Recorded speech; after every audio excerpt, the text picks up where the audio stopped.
Vamos entonces a abrir nuestras Biblias en Efesios 6. Efesios 6.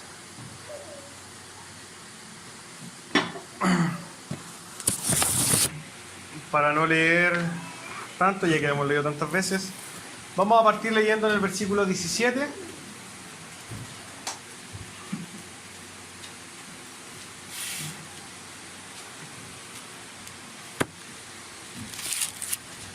Efesios 6.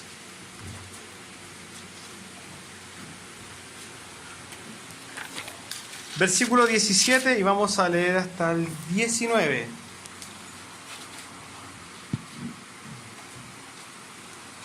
Amén. Vamos a tomar solamente el 17 para poder contextualizar. Y tomar el yelmo de la salvación y la espada del Espíritu, que es la palabra de Dios. Eso lo vimos la semana pasada.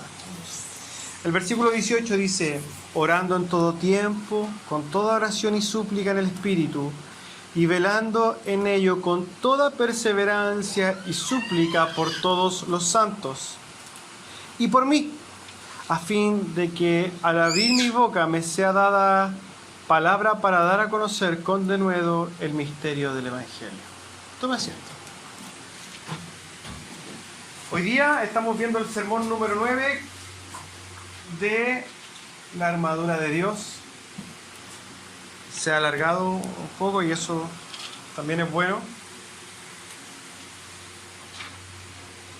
Y nosotros hoy día acabamos de leer el versículo 17, donde pudimos ver la última arma descrita por Pablo, que era la espada del Espíritu. ¿Recuerdan? Lo vimos la semana pasada. Y con eso podríamos decir que concluye esto de lo que está hablando Pablo, que es la armadura de Dios. Y si ustedes se fijan en sus trípticos, el título del sermón de hoy día se llama El arma secreta. En este caso, la oración. ¿Por qué? Porque Pablo en su armadura de Dios no describe la oración como un arma. No dice y toma, no sé, la daga de la oración. No lo dice. Pero después, inmediatamente de escribir la armadura de Dios, menciona y se refiere a la oración.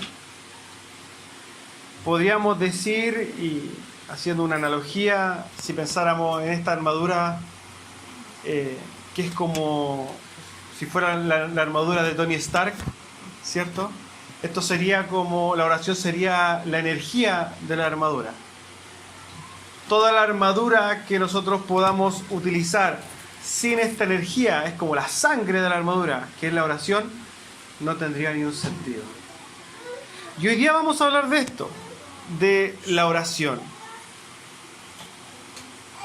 Nosotros no debemos olvidar que estamos hablando de la armadura de Dios, y esta armadura de Dios es la que nosotros tenemos que utilizar todos los días y en cada momento de nuestra vida, hermano. Porque nosotros estamos bajo constante ataque. Recuerde bien esto. Usted no se pone la armadura de Dios para pelear en alguna ocasión, como lo dice mucha gente. Nosotros, cuando Pablo dice vestidos, ¿cierto?, nos llama a estar vestidos siempre preparados para la guerra. Nosotros estamos bajo constante ataque. Y yo le he dado mucho énfasis a estos últimos pasajes de Efesios, porque si nosotros pudiéramos resumir cómo movernos en la vida cristiana, tendríamos que ir a estos pasajes para saber cómo deberíamos caminar en el cristianismo. Caminando con la armadura de Dios puesta, vamos a caminar seguros. Sin la armadura de Dios, estamos condenados a caer. Estamos condenados a tener una vida espiritual mediocre. Estamos condenados a no tener frutos. Estamos condenados, hermanos. Por eso es tan importante y le he dado tanto énfasis a esto. Y espero que usted lo haya estudiado en su casa después de que lo hemos escuchado. Si es que llega este fin de semana y tiene tiempo, está de vacaciones, escuche quizás todo de nuevo. léalo porque es fundamental que usted implemente toda la armadura de Dios en sus vidas. Si usted no utiliza alguna de estas armas dadas por el Señor, créame que usted va a sufrir daños. Y esos daños, ¿dónde se van a dar? En su mente y en su forma de ver las cosas y por ende en su actuar. Cuando, por ejemplo, yo me siento como que tengo puras ganas de pecar y como que ya no quiero ir a la iglesia y como que no tengo ganas de nada, el problema no está ahí, el problema viene de mucho antes. El problema viene antes, porque, ¿por qué? Porque usted ya está sintiendo las cosas que usted ya piensa. Y usted está pensando eso porque usted ya fue atacado por Satanás y usted no se defendió en su momento. Así que para evitar eso y para que evitemos llegar a este momento donde que estoy pasando por una crisis espiritual y que estoy bajo, ¿cierto? Evite eso, ¿cómo? Vistiéndose de la armadura de Dios. Pero ahora, ya entendiendo que estamos en este contexto, nosotros nos vamos a ir a esta arma secreta que es la oración. Y nos vamos a ir directamente al texto porque tenemos mucho que hablar de esto. Orando en todo tiempo con toda oración y súplica en el Espíritu. Pablo diciendo, ya no basta solamente con la armadura de Dios, sino que aparte de estar vestidos con la armadura de Dios, ¿ustedes qué tienen que estar haciendo? Orando en todo tiempo. Esto es lo primero que establece Pablo. Nosotros ya vamos a ver 3 puntos de los cuales Pablo está hablando en estos pequeños pasajes. Y lo primero que establece Pablo es que debemos estar orando en todo tiempo. Esto no solamente lo dice Pablo, sino que Jesucristo mismo lo dijo. Bueno, 1 Tesalonicenses 5, Pablo también diciendo esto: estad siempre gozosos y orad sin cesar. Dad gracias a Dios en todo, porque esta es la voluntad de Dios para con vosotros en Cristo Jesús. El orar sin cesar claramente va a significar que nosotros vamos a orar por diferentes motivos. Y orar sin cesar no significa estar todo el día encerrado en nuestra pieza orando, ¿cierto que no? Uno puede orar en todo momento.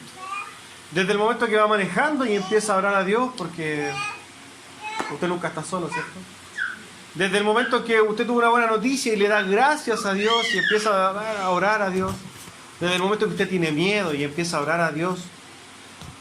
Si bien el mandamiento de Cristo dice en Mateo 6:6, mas tú cuando ores, entra en tu aposento y cerrada la puerta, ora a tu Padre que está en lo secreto, y tu Padre que ve en los secretos te recompensará en público. Si bien el mandamiento de Cristo es ir y orar encerrado en tu pieza, eso no quiere decir que cada vez que nosotros oremos lo vamos a hacer encerrados en nuestra pieza. No quiere decir que si yo no tengo una pieza donde encerrarme, yo no voy a orar. Eso sería totalmente ilógico, ¿cierto? Jesús y la palabra de Dios nos dice, orad en todo tiempo. Podemos comprender entonces que vamos a pensar que hay 2 formas de orar. Una forma de orar que es cerrados en nuestra pieza o en un lugar donde estemos en secreto con Dios y donde nosotros nos arrodillamos a Dios y nos derramamos y podemos orar a Dios. Pero por otro lado también está esta oración casual y diaria que se da en todo momento. Cumpliendo con estas 2, nosotros vamos a estar orando en todo momento. Muchas personas, muchos cristianos dicen, no, es que si yo no me arrodillo a orar a Dios, no oro. No. Y estas 2 formas de orar no son, pensémoslo así, mutuamente excluyentes. No es uno o lo otro. No es que si usted ora todo el rato afuera y está orando, que yo ya oré, significa que no me tengo que encerrar en una pieza, en una intimidad con Dios. Y por el contrario, no significa que si yo me encerré en la intimidad con Dios en un momento, después del día no voy a orar. No es uno o lo otro, son ambas. La forma de hacerlo es ambas. Usted se da su tiempo para orar en las rodillas y en todo momento está orando a Dios. Esa es la forma de orar.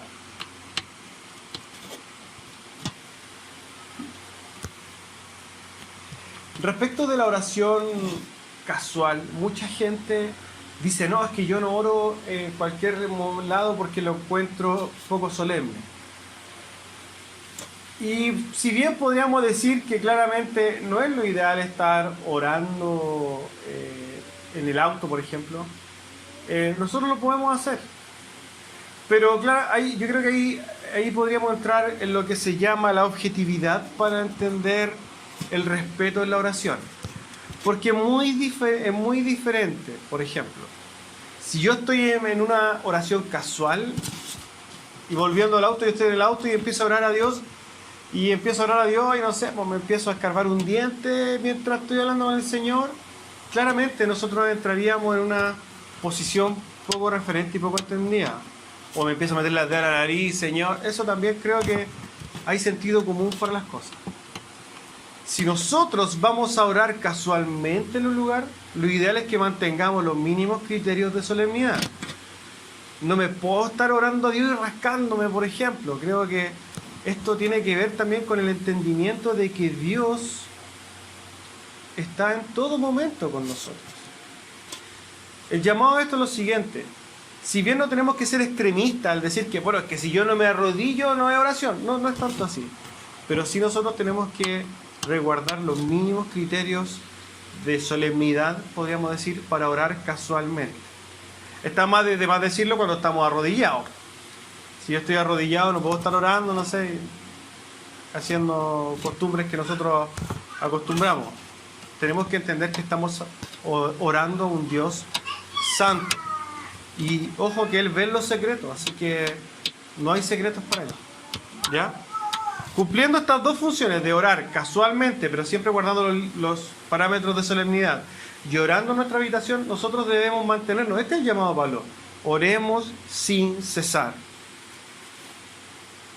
1 Pedro 4:7 dice, más el fin de todas las cosas se acerca. Velad pues, sed sobrios y velad en oración, dice Pedro. Cuando nosotros entonces estamos hablando de esta guerra espiritual, y no nos olvidemos que estamos hablando siempre de la guerra espiritual, nosotros debemos utilizar esta arma secreta en todo momento. Cuando usted esté en tentación, cuando usted sea tentado, ore a Dios. Cuando, por ejemplo, nosotros los hombres, un hombre ve a una mujer bonita y ¡ay, qué linda! Y tú sabes que no está en la voluntad de Dios, ora. Cuando la mujer está enojada y no quiere nada y no tiene tiempo para irse. ¿Por qué siempre usamos esta referencia del hombre mirando mujeres y la mujer enojada? Esto es cultura, ¿cierto? Bueno. Pero cuando la mujer está enojada, ¿cierto? Y no tenga el momento para ir, ore donde esté. El llamado de Dios es a orar en todo momento. Y no ponernos excusas para decir, es que no puedo orar. Es que no oré. Es que no tengo una rodilla, no tengo una pieza, no tengo... No, siempre podemos orar. Lo segundo que establece Pablo es que nos llama a velar en la oración con perseverancia, con un motivo. Si ustedes se fijan, versículo 18. Orando en todo tiempo con toda oración y súplica en el Espíritu, y velando en ello con toda perseverancia y súplica. Estamos claros que está estableciendo un motivo Pablo. Y Pablo en este caso hace algo especial y pone el motivo en el mismo papel, y es por todos los santos. Pablo está entonces diciendo que además de orar en todo momento, nosotros también tenemos que aprovechar esa oración para orar con perseverancia con ciertos motivos, y en este específico momento Pablo pone una causa, la cual es los santos. Interceder por los santos. La intercesión se conoce como orar por los demás. En este caso lo que está haciendo Pablo es pidiéndole a la iglesia que interceda por los santos. Pidiéndole a la iglesia que ore por la iglesia. Hermanos, de esto vamos a hablar mucho. Y le voy a pedir que tome mucha atención. Colosenses 4:12 dice: perseverad en la oración, velando en ella con acción de gracias. No solamente está diciendo Pablo orar, ¿cierto? Sino que también con acción de gracias. Mucha gente se queda en la oración, pero en el actuar no hace nada. Es oración profunda y es actuar.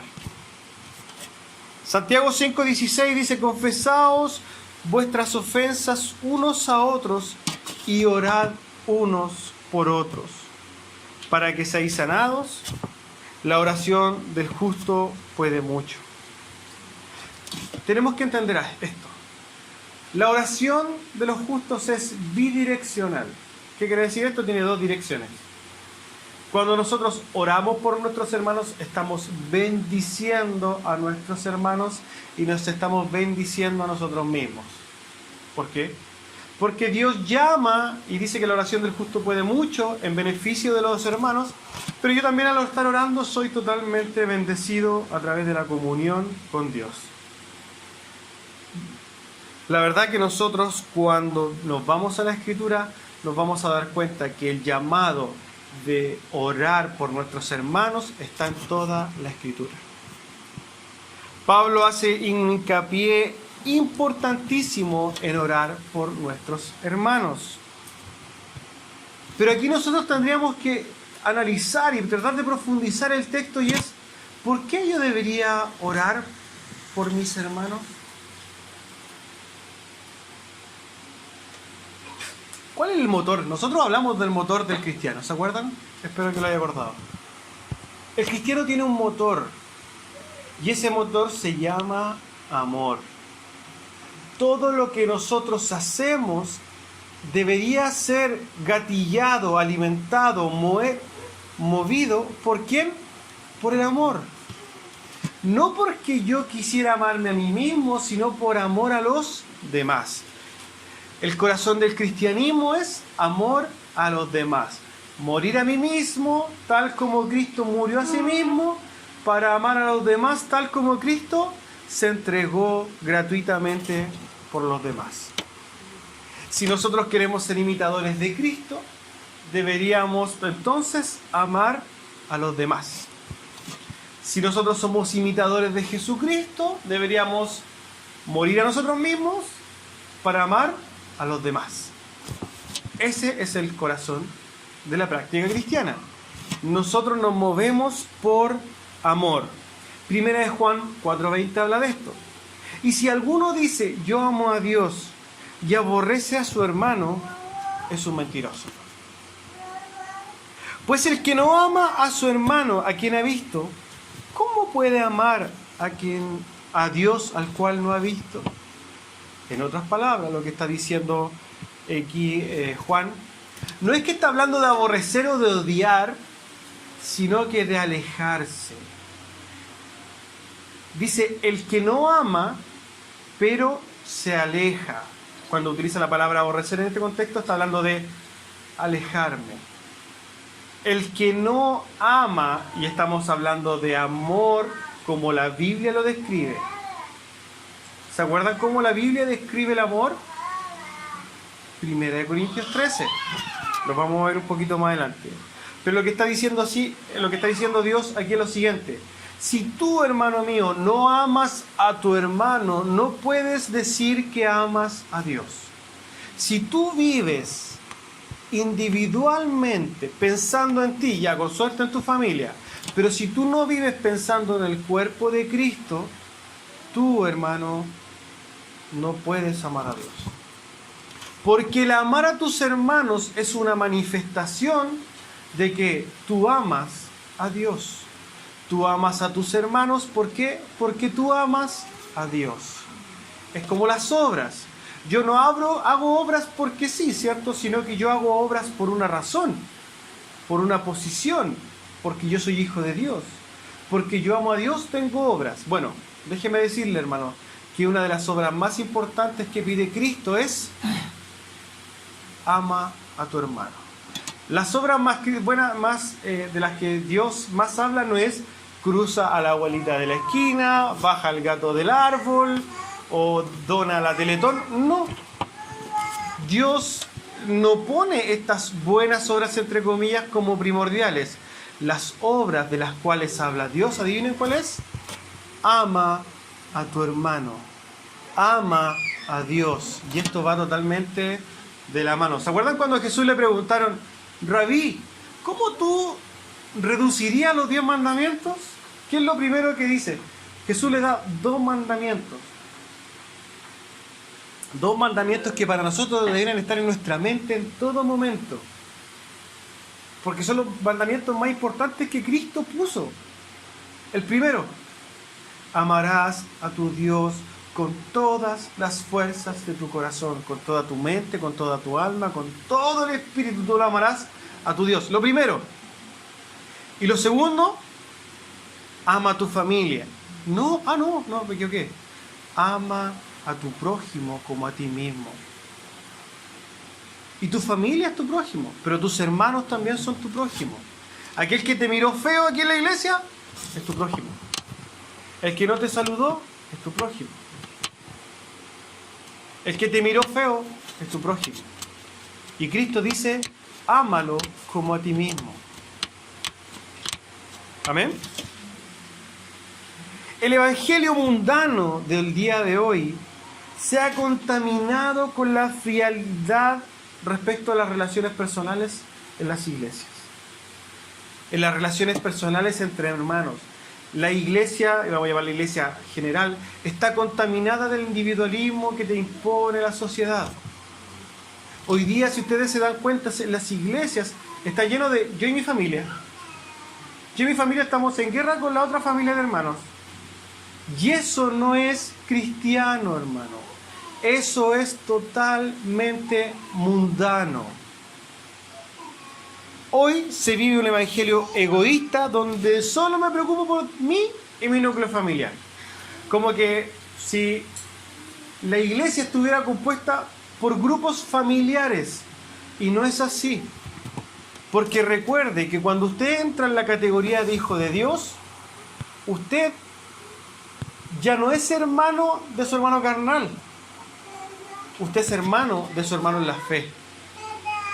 A Jesucristo le preguntaron un día, él estaba, cierto, en una casa, y Jesús viene de afuera y le dice, oye, te buscan tus hermanos. Y Jesús les dice, ¿qué hermanos? Tus hermanos, pues. Jacobo, el otro, no recuerdo cómo se llama, y María, más encima está tu mamá. Y Jesús, ¿qué les dice? Mis hermanos son los que hacen la voluntad de Dios. Jesús puso la hermandad en Cristo, en Él mismo, antes que la paternal de sangre. Asimismo, las relaciones personales en la iglesia son más importantes que usted tiene con su hermano, con el cual va a estar en la eternidad, que con aún el que lo tiene en la sangre. Cuando nosotros comprendamos profundamente esto, hermano, la iglesia va a empezar a cambiar. Porque ya se va a dar cuenta que esto no se trata de facciones.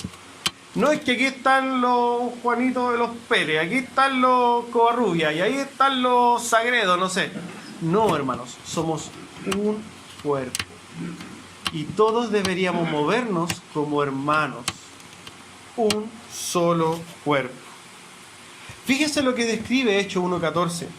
Todos estos perseveraban unánimes en oración y ruego, con las mujeres y con María, la madre de Jesús, y con sus hermanos. Lo que podemos ver en el libro de Hechos es totalmente diferente a lo que vemos hoy día en las iglesias. Ejemplo, Hechos 2:42. Y perseveraban en la doctrina de los apóstoles y en la comunión unos con otros, en el partimiento del pan y en las oraciones. Ellos, hermanos míos, la iglesia primitiva, nuestro ejemplo de iglesia, estaban en comunión. Pero hoy día la iglesia es contaminada con no, es que alejémonos, no, es que tú por tu lado, no, es que sectaricemos. Hermano, no nos dejemos contaminar por cómo el mundo quiere que nosotros hagamos iglesia. No se deje contaminar con ese pensamiento egoísta donde usted prácticamente tiene que establecer una guerra de familias en las iglesias. Eso no puede ser. Eso no es cristiano.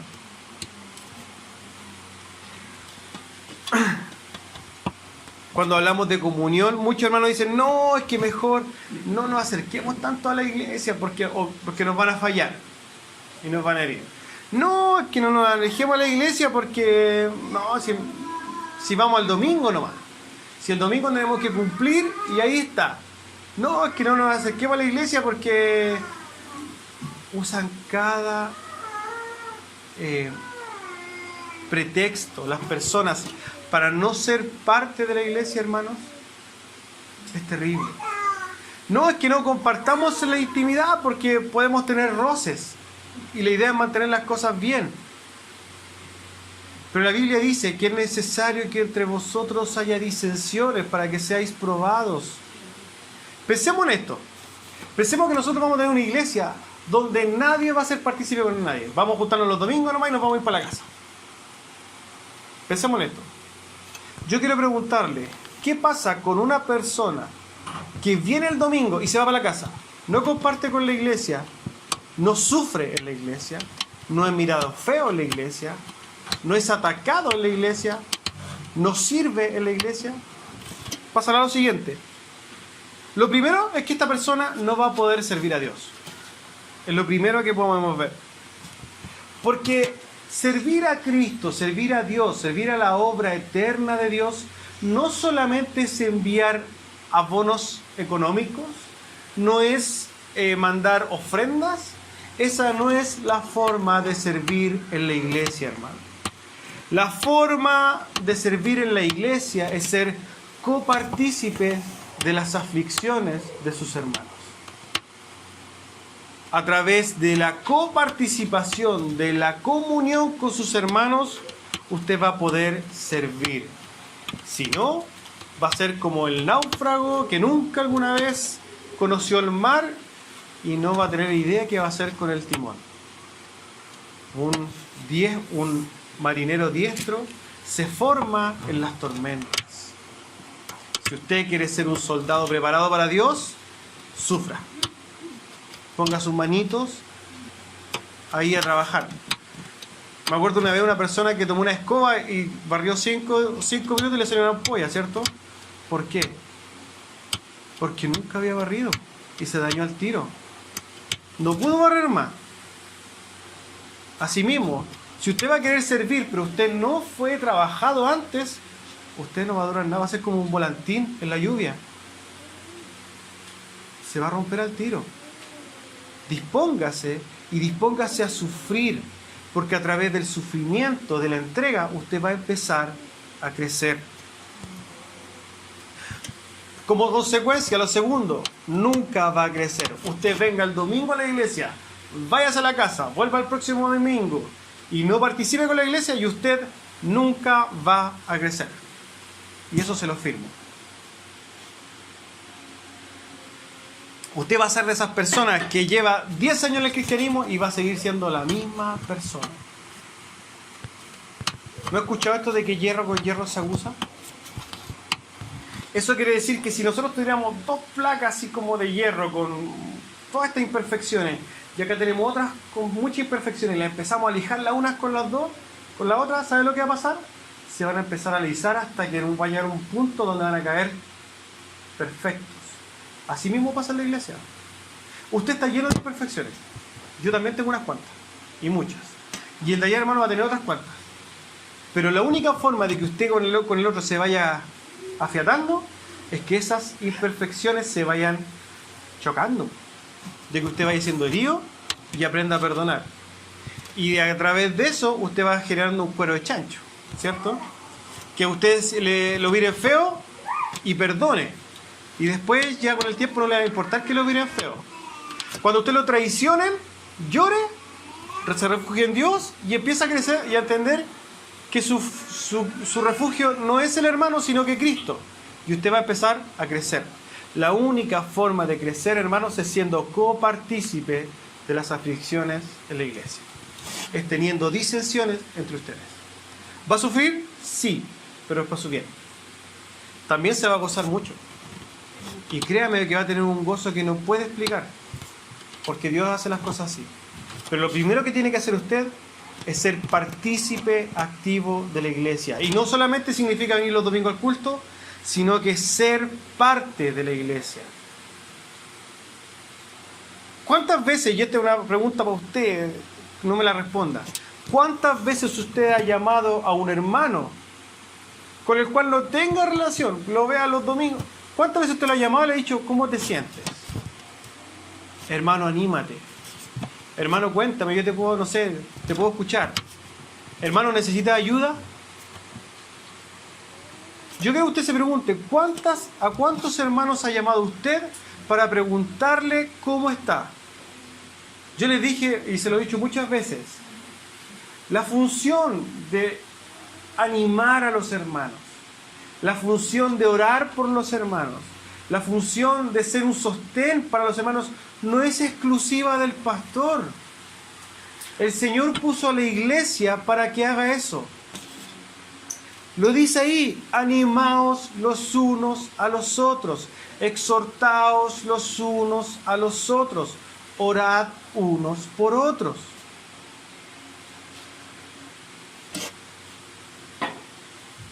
La iglesia está para que trabaje.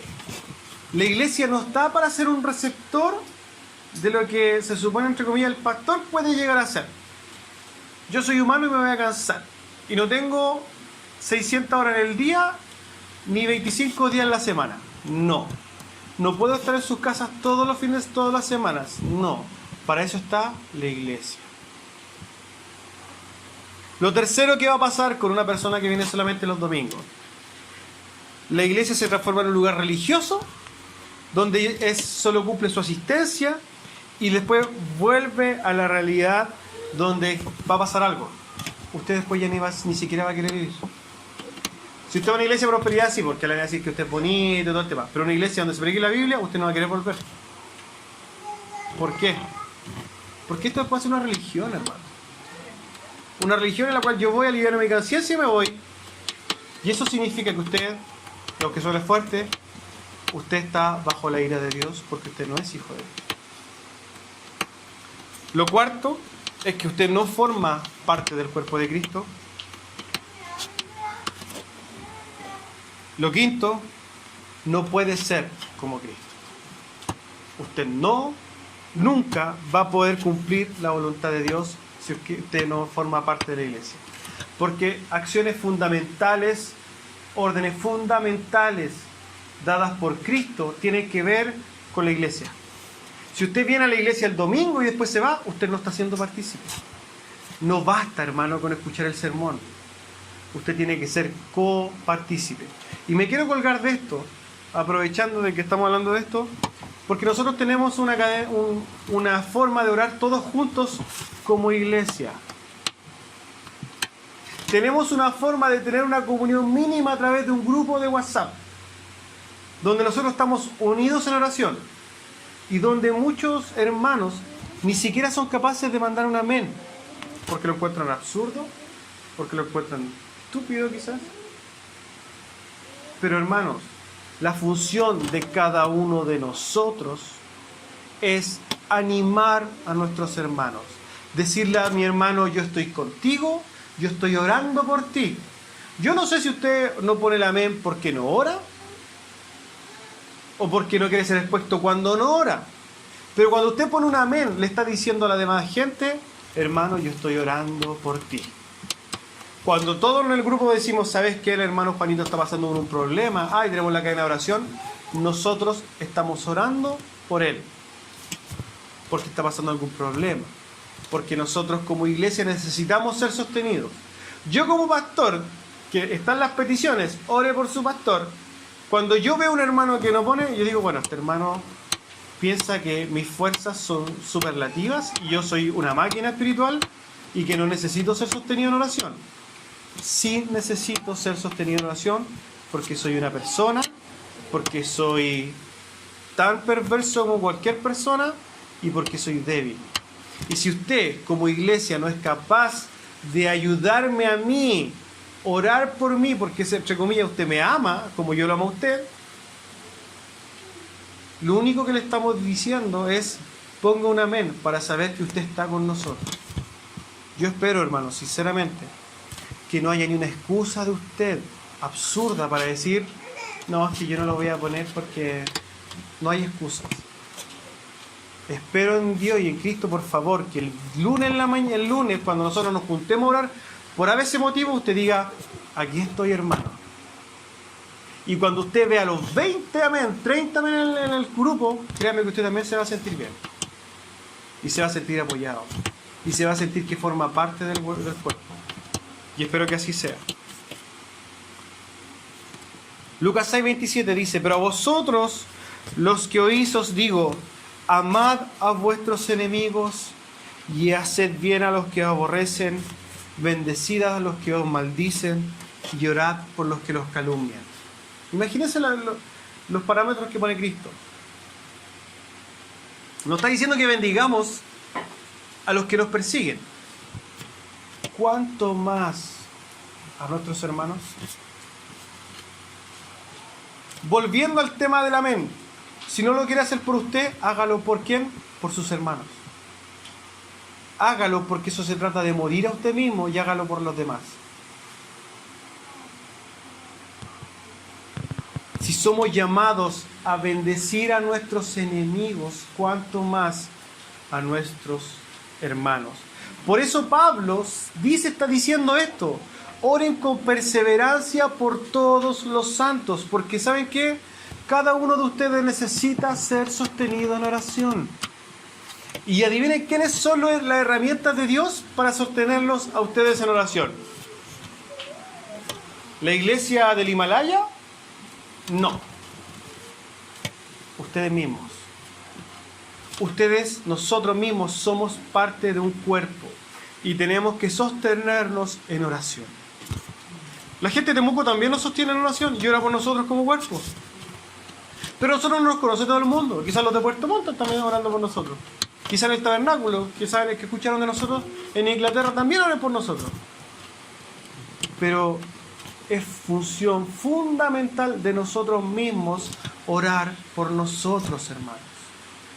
No se deje estar. Cuando nosotros hablamos del amor, y es súper importante comprender esto, el amor, recuerden, no es en función de mis emociones, de mis sentimientos, de mi razonamiento, no es en función de lo que yo quiera o establezca, es en función del otro. 1 Corintios 13. Si yo hablase lenguas humanas y angélicas, Pablo haciendo una hipérbole, ¿cierto? Y no tengo amor, vengo a ser como metal que resuena y címbalo que retiñe. O sea, si fuera una máquina espiritual y yo no demuestro amor con mis hermanos, no sirvo para nada. Y si tuviese profecía y entendiese todos los misterios y toda ciencia, y si tuviese toda la fe de tal manera que trasladase los montes y yo no tengo amor, nada soy. Pablo está poniendo por encima todos los dones sobrenaturales que pudiera imaginar el hombre, todos esos dones que el hombre pudiera imaginar que tiene hasta poder creerse como Superman, lo pone por debajo de tener amor. Tener amor es más importante que todo eso. Y si repartiese todos mis bienes para dar a los pobres, para dar de comer a los pobres, y si entregase mi cuerpo, imagínense, para ser quemado, y no tengo amor, no me sirve de nada.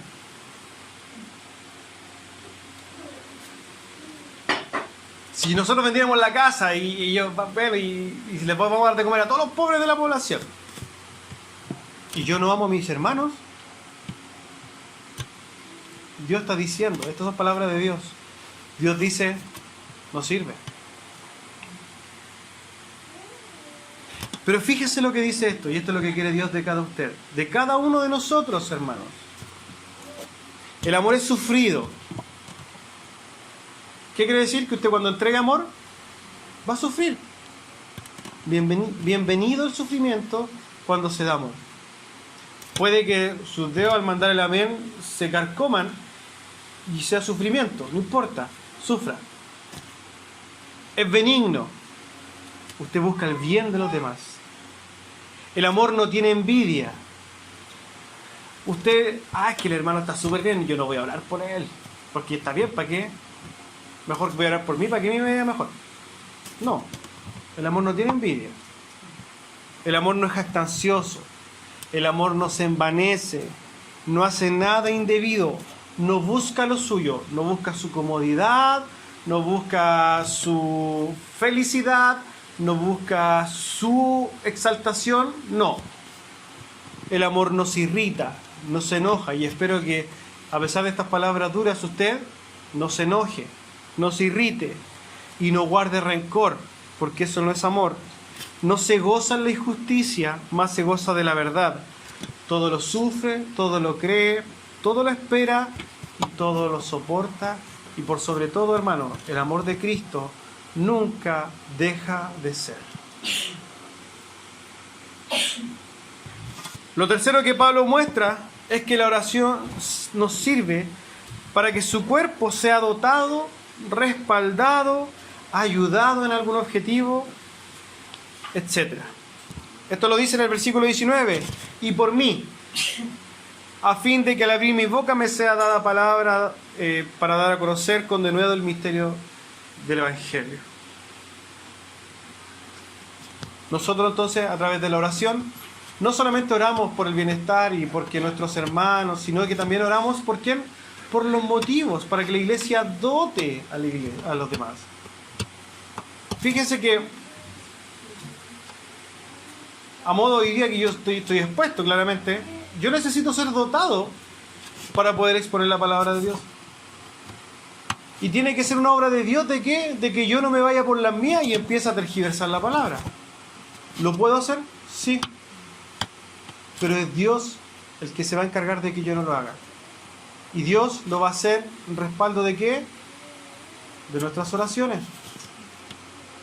Es importante, fundamental que nosotros oremos. ¿Para qué? Para que así como Pablo se le dio quería que a él se le diera el predicar el Evangelio con denuedo, nosotros también lo prediquemos. Cuando oramos, ustedes oran, oro Señor para que la iglesia empiece a predicar, para que empiece a sentir el fuego del Evangelio, para que empiece a predicarle a sus familiares, a sus amigos y para que lo entienda en profundidad, para que lo pueda dar a conocer. Si nosotros no oramos, ¿cierto? Estamos en una falta, primero, de entendimiento de las Escrituras. Segundo, en una falta de obediencia a Cristo. Y un terrible poco entendimiento de la soberanía de Dios. Porque recuerden esto, nosotros tenemos que hacer lo que se nos manda hacer y Dios va a hacer el resto. Pero Dios también nos enseña. ¿Qué quiero decir con esto? Que si nosotros, por ejemplo, no oramos para que nosotros podamos predicar el Evangelio, es muy probable, yo no conozco la voluntad de Dios, pero es muy probable que Dios diga, ¿sabes qué? No voy a poner este espíritu en mis hijos hasta que ellos empiecen a orar para que yo voy a empezar a moverlo. No lo sabemos, pero es parte nuestra hacer lo necesario. Parte nuestra hacer es pedir que nosotros tengamos fuego en el corazón para predicar el Evangelio. Y si Dios lo hace, gloria a Dios. Y si nosotros vamos a llenar la iglesia de gente convertida, gloria a Dios. Bueno, va a ser obra de Dios. Pero nosotros tenemos que cumplir la parte que nos corresponde. Y esa es orar.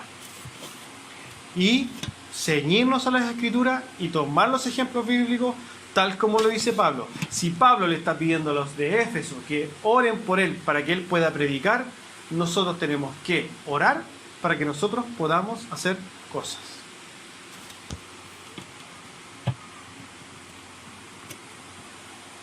Así como en Hechos 12:15.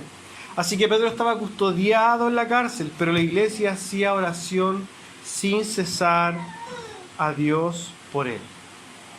O sea, la iglesia constantemente estaba orando por un hermano. ¿Para qué? Para que se diera una función en el particular, sucediera algo, etc. La verdad que Pablo en este caso está exclusivamente preocupado para que él pueda predicar el Evangelio, y es fundamental, hermano, que nosotros oremos para que nosotros prediquemos el Evangelio. Usted cuando está con alguien conocido, predica el Evangelio. Alguien que es del mundo, que no conoce a Cristo. ¿Le dan ganas de predicar el Evangelio? Puede que no. Si no le da ganas, bueno, tiene que seguir orando para que Dios ponga eso ahí. Ahora, si le da ganas y le da miedo, ore por valentía. Ahora, si quiere predicarlo pero no lo entiende, ore a Dios para que le dé entendimiento. Pero si usted no quiere orarlo, hermano, oremos. Todos tenemos que orar. Y dentro de las oraciones, tenemos que siempre en nuestras oraciones personales orar por esto, que es la predicación del Evangelio. Siempre. Es muy llamativo que Pablo, fíjense lo que está haciendo, muestra dos de las manifestaciones más grandes de amor en estos mismos versículos. Lo primero, pide oración por los hermanos. A través de la oración, pide que los hermanos manifiesten su amor, su preocupación por los demás. Orar por los demás es una tremenda manifestación y demostración de amor por sus hermanos. Y lo segundo, predicar el Evangelio. Predicar el Evangelio, hermano, es la muestra más grande de amor que usted puede tener con la gente del mundo. Para con sus hermanos, una de las muestras más grandes de amor, orar por ellos. Para los del mundo, predicar el Evangelio. Respecto a este punto, Pablo expresa que quiere que las oraciones de la iglesia, requiere las oraciones de la iglesia para predicar el Evangelio. Y podríamos entender que al presentar la palabra con denuedo, tiene la gran intención que al predicar el Evangelio, la gente sea convertida. O sea que cuando Pablo pone este énfasis con la palabra denuedo, no se está preocupando tanto de que él pueda predicarlo con una gran capacidad, porque lo podía hacer, sino que la intención de Pablo es que cuando él predicara, esa predicación tuviera resultados. O sea, nosotros también tenemos que predicar el Evangelio, pero también tenemos que pedir que el Señor haga la obra de regeneración en las personas a través del Evangelio. Señor, ayuda a predicar el Evangelio. También vamos a predicar, pero también tenemos que orar para que Dios llame a sus hijos. Que a través de la predicación del Evangelio, el Señor regenere a sus hijos. Ahora, pensemos en esto. Y hablando de las demostraciones de amor, porque claramente aquí lo que está Pablo diciendo, si bien oren y la centralidad de la oración es fundamental, tenemos que irnos al espíritu de esto, y es que el amor mueve la oración. Si usted ama a Dios, usted ora a Dios. Si usted ama a su hermano, ora por sus hermanos. Si usted ama al inconverso, usted ora y después predica por el inconverso. La pregunta es, para cada uno de nosotros, ¿cuándo fue la última vez que que le pidió a usted a su hermano, por ejemplo, oye hermano, ¿por qué no oras por mí? Porque quiero predicar. ¿Alguna vez ha hecho eso? Yo creo que si preguntamos, el 99,9% de los hermanos han dicho nunca. Pero Pablo lo hizo. Hermano, ¿me ayudas a orar porque quiero predicar el Evangelio? Hermano, ayúdame a orar por mi familia porque les voy a predicar. ¿Cuándo fue la última vez que hizo eso? Una manifestación de amor con el mundo, pero entendiendo la coparticipación del pueblo. O sea, aquí tiene que ver esto mucho con la coparticipación de la iglesia. La iglesia es fundamental cuando se une en oración.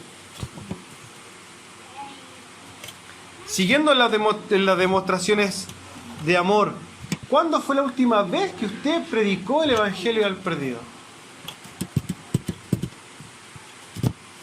Una demostración de amor. ¿Cuándo fue la última vez que usted le predicó el Evangelio a alguien que está condenado a la ira eterna de Dios? ¿Cuándo fue la última vez que usted oró por algún hermano en específico sin que él se lo pidiera? Porque usted vio que él de repente estaba un poco mal. ¿Cuándo usted un día, Señor, oro por Ignacio porque yo sé que vive lejos, que lo ayude, que de alguna forma ponga los medios para que él pueda llegar con mayor facilidad, que acomode su horario de trabajo? ¿Cuándo usted oró por un hermano el cual no le pidió nada a usted, sino que de su corazón nació una preocupación genuina por él y usted lo puso en oración? Espero que la respuesta sea esta semana, pero muy probable que no. Es importante que comprendamos que, hermanos, que la comunión no es solamente la chacota en la iglesia, no es solamente pasarla bien, ir a comer, ir a la piscina. No, la comunión con los hermanos es mucho más profunda y requiere de amor. Requiere de morir constantemente a nosotros. Jesucristo, hermanos, es el máximo exponente de las demostraciones de amor. Él es el autor y consumador de la fe, a partir. Pero, hermanos, Él aún intercede por nosotros. Por cada uno de nosotros. Él aún nos está dando clases de morir a sí mismo en pos de los demás. Pero nosotros no somos capaces de poner un amén. Jesús intercede día y noche delante del Padre por su iglesia amada, y eso que ama a Dios y que nosotros deberíamos amar, porque Jesús murió por su iglesia amada, hermano. Jesús ama a su iglesia, y si nosotros somos hijos de Dios tenemos que amar a la iglesia. Y una demostración de manifestar este amor a la iglesia es orando por la iglesia. Es participando en la iglesia, aportando a la iglesia, preocupándome por mis hermanos, viendo qué vamos a hacer en la iglesia, poniendo todas mis fuerzas, mis ganas en pos de la obra de Cristo. Pero ¿qué pasa con la iglesia fría de los días del día de hoy? Individualista, donde yo solamente soy un receptor de amor, donde yo quiero que a mí me den todo, ay, que nadie se preocupa de mí. ¿Y cuánto tú te preocupas de tu hermano? Es que estoy solo en la casa y nadie me llama. ¿Y por qué no llamas tú a tu hermano? Porque el otro hermano debe estar igual que tú. Llámense entre ustedes dos y cuéntense sus cosas. Y ustedes van a empezar a hacer iglesia. No se contaminen con el pensamiento individualista del mundo. En Europa hoy día existe el mal del hijo único, donde todos los hombres que tuvieron hijo único en el apogeo de la economía europea, hoy día se están muriendo solos en sus departamentos. Lo encuentran un mes después porque están hediondos. Muertos, solos, porque vivieron una vida de egoísmo. Y como estaban solos y no tenían amigos porque eran egoístas, no tenían familiares porque los papás eran egoístas, mueren solos. Usted no se deje engañar por ese pensamiento. Eso es gozo un rato, pero es perdición para después.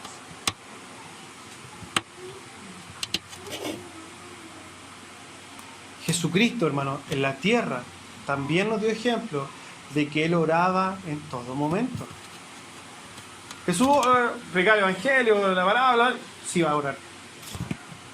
Hermanos, sí va a orar. ¿Estaban comiendo? Sí va a orar. ¿Era fanático Cristo? No. En el reino. Es diferente.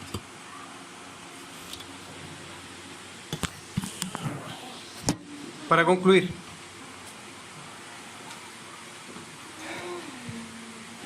un arma secreta en la guerra espiritual es la oración, hermano. Viene siendo como la energía de nuestra armadura, como la sangre. Podemos tener toda la armadura de Dios, pero debe ser alimentada por la oración. La oración es una manifestación de la dependencia hacia nuestro Dios. Una manifestación del entendimiento de que somos capaces de hacer nada sin la ayuda de Dios. Tal como pudimos ver en el primer mensaje de esta serie, tenemos una guerra y no podemos pelear esta guerra con nuestras fuerzas. Necesitamos de nuestro Dios y la oración es el medio de gracia que Él estableció para que podamos ser fortalecidos, guiados, consolados, etc. No dudemos en utilizar este medio de gracia para poner en Cristo todas nuestras cargas, nuestras dudas, nuestras peticiones, nuestra gratitud, nuestra esperanza. No dudemos en acercarnos a Él en momentos difíciles, porque Él es nuestro ayudador, nuestra roca, nuestro sostén y por sobre todo nuestra fuente de vida. Pónganse en pie, vamos a orar.